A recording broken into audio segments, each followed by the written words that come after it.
Hi, I'm Annie Botticelli. Welcome to my October 2019 horoscope report for you. It is my intention with this video to give you what you'll need to make the most of the stars this month. There will be challenges, and I will offer information on how you can make the most of those, and there will be sweet spots, and I will give you dates and all the things that you need to make the most of those. So definitely also check out AnnieHelpsYou.com for more free resources and all kinds of other things to help you on your starry journey. If you are in resonance with how I teach and you want to learn, then you can also check out at AnnieHelpsYou.com my astrology apprenticeship program. Definitely go to RadicalPrayerBook.com to check out my new book, Radical Prayer, Transform Your Life and the World in 28 Days, which is a book of radical prayers and affirmations that will help you create the life of your dreams. It is an Amazon bestseller, and it is a beloved companion to my fellow spiritual seekers, or so I have heard from many people. So what is in the stars for you this month? Hello Aries friends, welcome to my October 2019 horoscope report for you. October is an interesting month that is pretty much split down the middle, with the first half being completely different than the second half, because the first half of October until around October 12th is the end part of the 2-month period between the middle of August and around October 12th that was completely clear, or is completely clear, of personal planet retrogrades and their shadow periods. So that's a time when Aries thrives, because it's a time to push and launch and do new things and take action and blaze forward head first, like Aries energy loves to do. I have Aries rising, so I know this one well. I love these open windows where we can just kind of throw ourselves headlong into the things we're doing, not being cloaked by the retrograde energies. So this is a time to weave your web in this middle of August to middle of October. Then every day from October 12th, as we move towards October 31st, it's the time to start to reel it in, reel in your energies, reel in your ambitions, do things more inward and more close to you, and wait to see what food the web you've already created will bring to you. The energies between the middle of August and around October 12th are very much like the tides going out. So if you're trying to get off a deserted island and you're pushing your boat off, then you'll have the tides supporting you to go out further. But as every day after October 12th, the tides are coming in. So if you try to set your boat in motion at that time, you're going to be paddling really heavily, and you're going to create frustration, you're going to have resistance, it's going to be much harder for you, and you may not reach your goals. So if you know that this is going on, and you do know because I'm telling you, which is why I do these reports, then you put that hat on. That is I'm going to chill out and breathe and let the food come to me. And if you have to take action, let it be on resolving things from the past, wrapping up old projects, clearing stuff out, anything that has to do with tying up loose ends or working over old ground. The best kind of work to do at this time could be creative and could be close to you if it's flowing. If it's not flowing and you try to force it, it can be very, very, very frustrating and worse than usual. So you'll know what kind of path you're on by watching the energy. So if you're trying to do something that's not working out, this is not really a time to push. There are certain times to push through things. This isn't one of those times. Now, what it is a time to push through is inner stuff. So this is an amazing time for inner work. And this, you might notice every year around this time.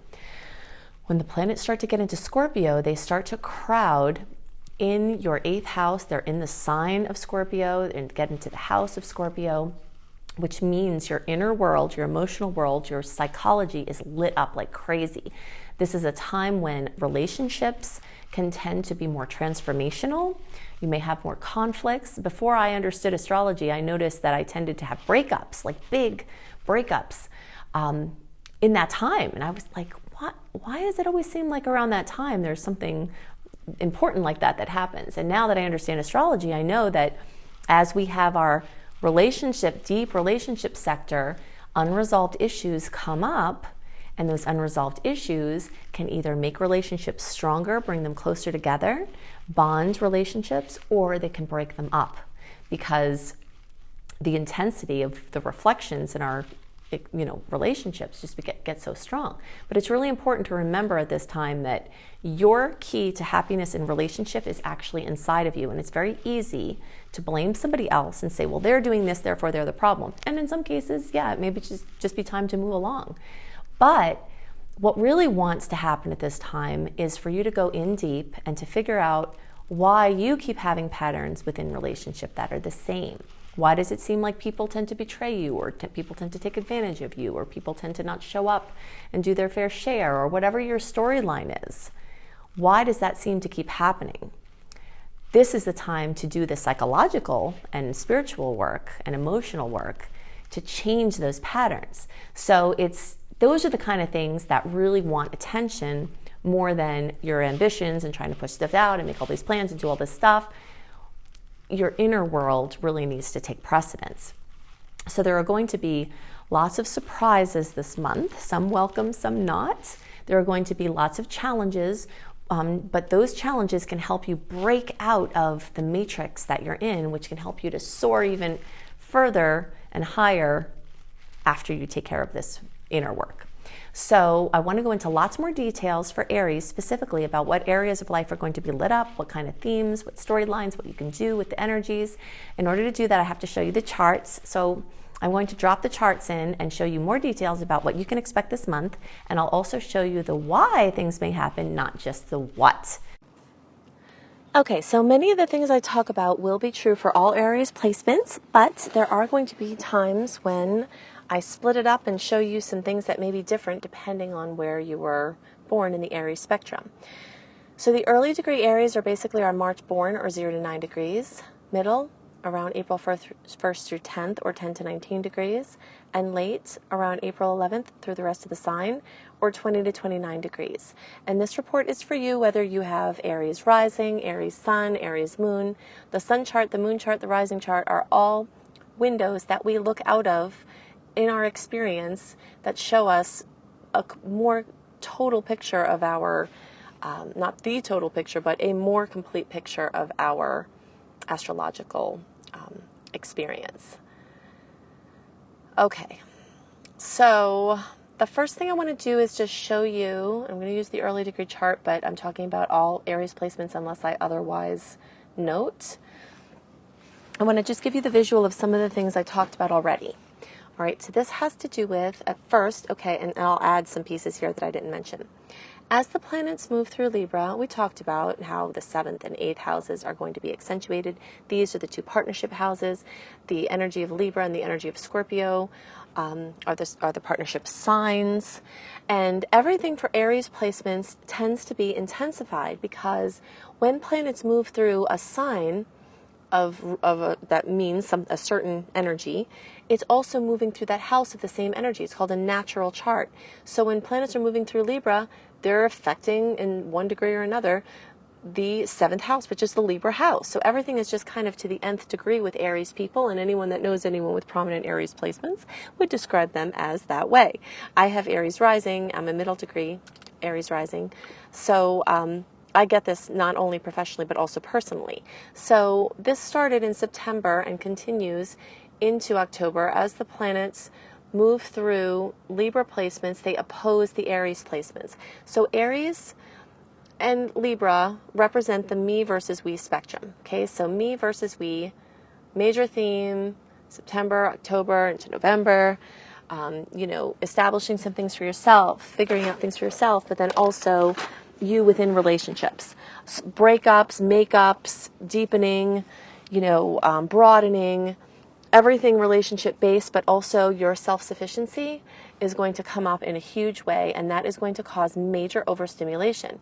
The aspect that's made here is 180 degrees. And I call that the superhero aspect because it really necessitates you stepping into your higher self to manage everything that's going on. Now, this doesn't have to be bad. It can definitely bring stress, it can definitely bring drama, it can definitely bring pressure, and those things are likely to happen for many people.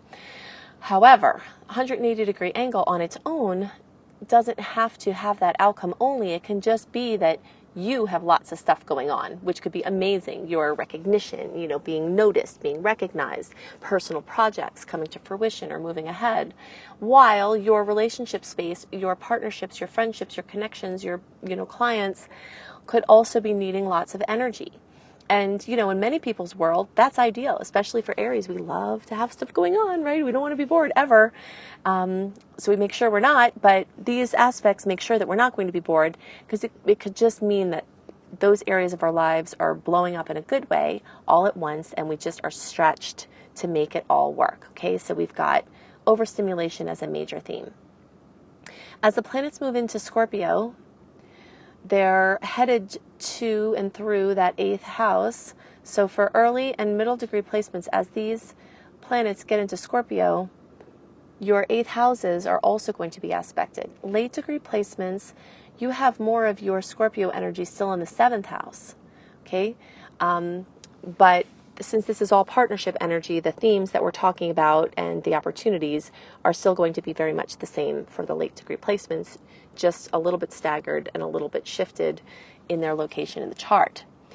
Even though I always speak to what goes on for the late degree placement, because my sun and moon are both late degree placements, so I figured out over time that when people would do reports, they'd say, this house is lighting up, and I would say, oh, no, it's not yet.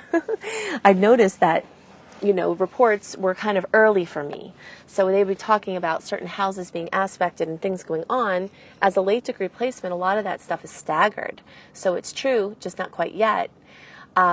So even though I always speak to things for you, late degree friends, so late degree meaning your birthday's in the last 10 days of the sign or the last 10 degrees of the Aries placement, especially if you're like 5 to 7 degrees away, I recommend you experiment with watching my Taurus horoscope and pay attention when I say early Taurus placements, and also experiment with watching other astrologers' Taurus reports. You may find, if you're a very late, especially very late degree placements, that those can be more current and more timely for you and not as staggered, depending on what chart they're using, which we don't know, but most astrologers use early or middle degree charts when they're doing their readings. So it may look more similar to those charts than it will to the charts that they're looking at for Aries. Okay, so there's a little extra homework, a little extra work for you late degree placements to kind of find your footing and see where you can get extra things to help you. But in any case, back to this this 8th house situation. And now again, I'm talking about everybody, because even as the planets move through Scorpio, whether they're in the 8th house or not, there are 1, 2, 3, 4, 5 signs between Scorpio and Aries.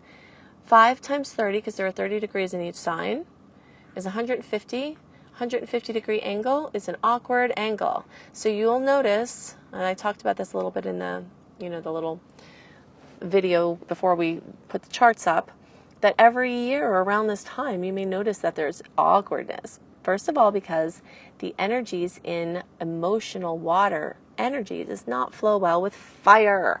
We want to get stuff done. We want to be unimpeded with what we're trying to do, unless you're an Aries that has a lot of Pisces influence, you know, and other water placements that could make this different for you. People with strong fire placements don't really want to be bogged down by the energy of emotion, yours or somebody else's. You want to just go get stuff done. You want to do stuff. You want to be active. You want to be forward moving.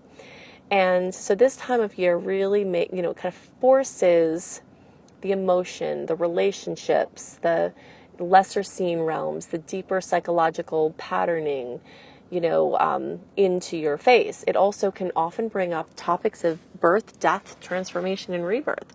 This 8th house that's aspected, whether through sign or house for all Aries placements, has to do with death, so,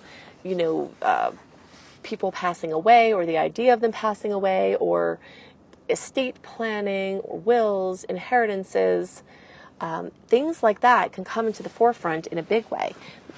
Maybe you're planning your estate, and that could be part of how the energy manifests. Or maybe you're dealing with a relative's estate, or thinking ahead for what would happen or what will happen when it's time for somebody to transition. So topics like this sort of slow us down and bring us in and bring things really close to us. And it's not natural for Aries energy to do that. So that's why at certain times of the year I say, if you can be okay with and purposely be flexible to not do things the way you usually do them, that in a way that's natural for you, you can have a lot less frustration, You can have things be a lot smoother and more productive. And this is one of those times, okay? So if you can feel your way through October, November, rather than do your way through, then it's going to really, really change things for you. And that right there, how you approach it, how you use these potentials, is where alchemy comes in. Alchemy is, the creation of gold through these lower base metals, or, when we look at that applied to energy, these lower dense energies, we can convert that darker energy to something bright and shiny. But that takes work on our part sometimes. And at this time, it will take a little bit more work to stretch beyond how you usually are. But the potential for alchemy is very strong. And do definitely note and think back to, October, November, every year in your history. Like, what kind of things happened? What kind of modes did you go into? What kind of experiences? Really pay attention to this, and you'll start to be able to understand how these cycles affect you, and then you can do the most with them. The work, career, and place out in the world sector, as we've been talking about for a long time and will continue to, because these lords of karma, these titans here in the 10th house, are slow-moving, long-term placements. So these themes have been going for a long time. They're going to receive some attention this month, okay? So let's just look at the charts. They're really in the 10th house for early. They're really in the 10th house for middle. Late degree placements, you've got 10th house, absolutely, and you still have some 9th house going on as well. Whenever things are on the line like that, you're really feeling them in both places. It's one of the things I just can't reiterate enough, is that these lines are not like big walls. They're lines in the sand, and if something is right next to something else, if you don't read it in both places, you're missing a huge body of information. Okay, so now we're going to use the early chart, but now we're speaking about all placements. Okay, so what's going to happen here as the planets these planets already did this, these planets are going to do this, move into a square configuration with these things in your work and career house. And by the way, this also has to do with fathers and father figures. Many people with Aries placements have been going through various things with their fathers or father figures, health issues or chances to work together, healing, conflicts, partnering, just things involving dad. So as I talk about anything in the 10th house, if your work and career and your place out in the world is a very huge way these energies manifest. But for those of you who don't work, it could be something with your father, or healing father issues, or healing issues with the male energies in your life. And it can also be these other things. So what happens is these 90-degree angles, they're pressure angles. So conflicts, challenges, jolts, as the Aries placements make these squares. Okay, so there might be concern, there might be things that come up. And as that goes on, and actually this started, even in, the energy of Libra was coming in, starting to square the energy of Capricorn sooner than what we're talking about here. This has been going on. But definitely this month, you can see it's pretty active. So conflicts in those areas, trying to figure things out, trying to get your footing, trying to find your place in the world. Or it could just be that you've created something awesome with your work and now you have to work. It could just be like the work that you have to do to carry through the things that you've created. But as these planets move into Scorpio, then they're going to come and make beautiful 60-degree angles. So it's like you do the work, you have the conflict, you have the strife, you have the, whatever goes on. And then as they shift into this space, there's the chance for sweetness, for resolution, for blessings to come. Because the 60-degree angle is that, I always call it the ingredients for a pie on a counter. And they're sitting there. So you'll have the ingredients to make the pie, which is half the battle. You don't even have to go to the store. But you actually have to make the pie if you want it. So just pay attention to the opportunities that come to you at this time. They might be intuitive, you might wake up with a dream, or it might be very overt, like somebody offers you something. But making sweetness or lemonade with the lemons that had originally come in the configurations is going to be a theme. And this is very much centered around work, career, your place out in the world, your relationships with father figures, or specifically your dad or stepdad or something like that. Could also be your masculine side of yourself, or yourself as a father or father figure or a leader. You know, sometimes I know many a single mom who will have to hold the energy of dad, and that energy can be there. You know, so these things don't have to be very solidly in a certain gender or gender expression. It's just the energy of this like male place, father figure type of energy. On the topic of 10th house, early degree placements are about to have Jupiter join this Capricorn party in the 10th house. So expansion, further expansion, or a pudding from the work that you've done prior with all these lords of karma. Jupiter wants to come and expand your work sector. So you're starting to feel that influence now, even though it's not actually going to get there for a couple more months. Middle degree placements, this is a little bit staggered. Okay, so it's going to take anywhere from a few weeks to a few months to start really feeling these energies in your 10th house. And your late degree placements, you still have a while longer of Jupiter in your 9th house before it gets to your 10th house. Jupiter in the 9th house was laying a foundation for your future work expansion, especially for those Aries placements that have work in the house or the field of experience of writing, teaching, publishing, speaking, international business, things like that. You could have been seeing your work expand while Jupiter was in the 9th house, even though it hadn't even gotten to your work sector yet. So this could indicate, you know, continued extensive expansion from Jupiter in those sectors of work. And so for those of you already in that line of work, you could have been making lots of progress. For those of you wanting to get into that line of work, Jupiter in the 9th or 10th can continue to expand those potentials and plant seeds for future growth and future experiences. I'm going to be talking a lot more about Jupiter in the upcoming months because Jupiter is going to change signs, so I'll be giving it a lot of attention, talking about where it's going, you know, and how we can maximize its presence as much as possible.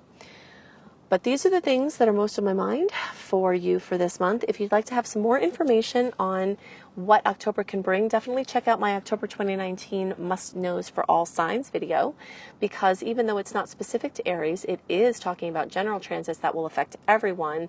And there are some facets of the month that I go into in more detail in that video than I covered in this Aries specific video. So definitely go to AnnieHelpsYou.com, sign up for my free email newsletter, which will give you access a month ahead to a written version of the general transit so that you have those dates and all that information for your planning. Definitely, if you're interested in learning more about astrology, you can check out my Astrology Basics and Beyond course. And if you want to go deeper, if you think I go into details in the videos, you should see my Astrology Apprenticeship program. So you can see more about that and my other vocational assistance, including a Creating Successful Online Business course. You can check all of that out at AnnieHelpsYou.com. Definitely go to my husband's website, B.R. Newman, which is IamHelios, IamHelios.com. And definitely pick up my book, Radical Prayer. Transform your life in the world in 28 days. You can go to radicalprayerbook.com or search for Radical Prayer and Annie Botticelli on Amazon. I hope you have a wonderful month, and I'll see you next month.